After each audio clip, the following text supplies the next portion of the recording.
Hi అండి, నమస్తే. ఈరోజు వీడియోలో ఒక మంచి బ్రేక్ఫాస్ట్ రెసిపీ అండి.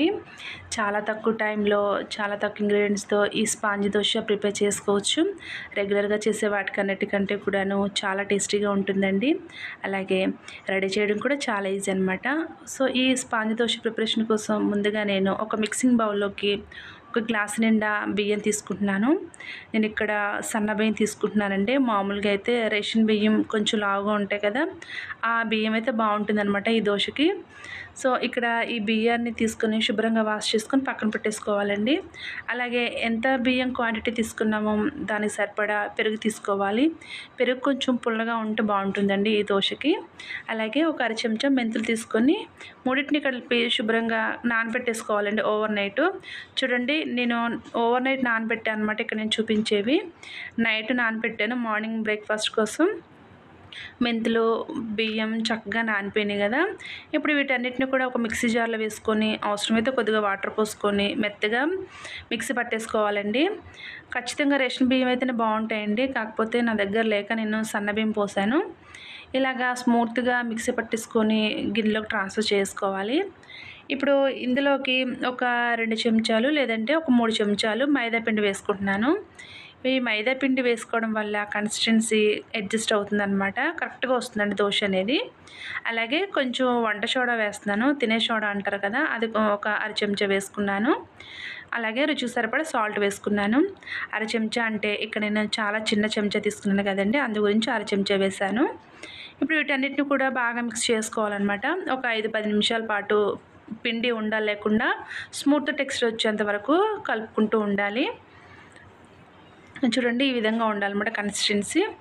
అయితే దీన్ని రేషన్ బియ్యంతో కనుక మనం ప్రిపేర్ చేసుకుంటే అప్పటికప్పుడు వేసుకోవచ్చండి. కాకపోతే నేను ఇక్కడ సన్న బియ్యం వేసుకోవడం వల్ల ఒక గంట లేదంటే 2 గంటల పాటు రెస్ట్ ఇస్తే బాగుంటుందన్నమాట. సో ఇది మీకు ఒక 2 గంటల తర్వాత చూపిస్తాను. చూడండి ఎలా పిండి చక్కగా పొంగిందో. పిండి అంతా కూడాను ఎయిర్ బబుల్స్ ఫామ్ అయ్యి చాలా బాగుంది టెక్స్చర్. ఈ పిండిని చూస్తుంటే నాకు అర్థమవుతుంది దోశ ఎంత స్పంజీగా ఉంటుందో. ఇలా మరొకసారి బాగా కలిపేసుకొని దీన్ని దోశలకు ప్రిపేర్ చేసుకుందాం. ఇప్పుడు దోశ వేసుకోవడం కోసం స్టవ్ ఆన్ చేసుకొని ప్యాన్ పెట్టుకొని కొంచెం ఆయిల్ స్ప్రెడ్ చేసుకోవాలి.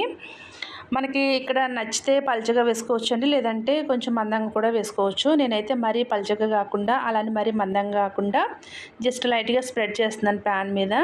ఇలా ఒక 2 గంటలు పిండేసిన తర్వాత ఇలా స్ప్రెడ్ చేసుకొని కొంచెం ఆయిల్ వేసుకోవాలి. ఈ దోశలకి ఆయిల్ చాలా తక్కువ పడుతుందండి.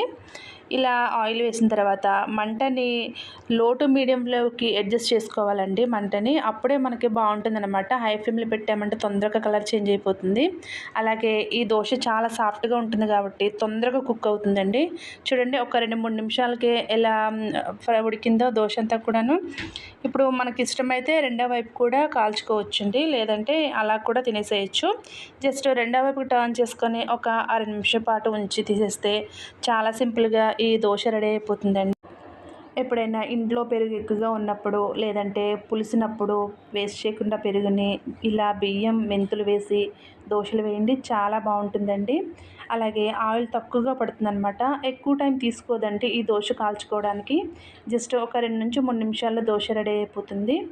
ఇలా వేసుకున్న దోశల్లోకి ఏదైనా చట్నీ అయినా పర్లేదు, లేదంటే ఏదైనా పచ్చడైనా పర్లేదు అనమాట. పర్టికులర్గా చట్నీనే ఉండాల్సిన అవసరం లేదు, మామూలుగా కూడా తినేసేయచ్చండి. టేస్ట్ అయితే అంత బాగుంటుందన్నమాట. సో ఇవి చూడండి ఎంత స్పంజీగా ఉన్నాయో. ఇలా చేసి పెడితే పిల్లలైనా పెద్దలైనా చాలా ఇష్టంగా తింటారు.